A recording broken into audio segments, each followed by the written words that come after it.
likās, ka man ir pietiekoši liela pieredze gan pozitīva, gan negatīva cilvēku saskarsmē, un kad es varētu darīt ko labu sabiedrībai šajā jomā.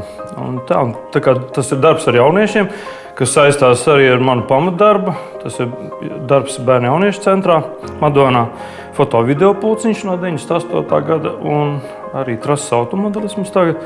Arī esmu tāds mūzikas skolotājs, pamatus mācu ģitāru, iepriekš Pļaviņās, un tagad Jēkabpils mūzikas skolā, un arī Madonā man ir skolnieki. Tā kā darbs ar jauniešiem, es saņēmu šo te ziņu, kad varu pieteikties tātad uz brīvprātības principiem.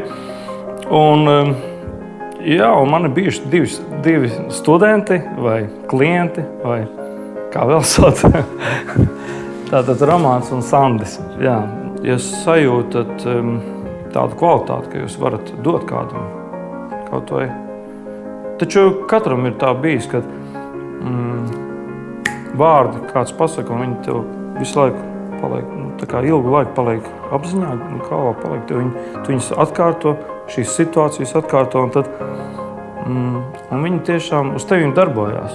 Un ja tu šos vārdus vari pateikt kādam, kas klausās, kas ir tobrīd atvērts, un varbūt pat abas puses to neapzinās, kas runā vai kas klausās, tā kā ir jārunā diezgan daudz, un noteikti tas strādā. Tas ir tas smalkās enerģijas, vai ne, tavs sirds puksti nostrādās. Ja tu no sirds vēlēsies kādam palīdzēt. Ko vēl viņiem varētu novēlēt?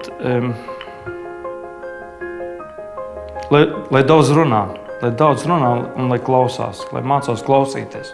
Jā, lai mācās klausīties.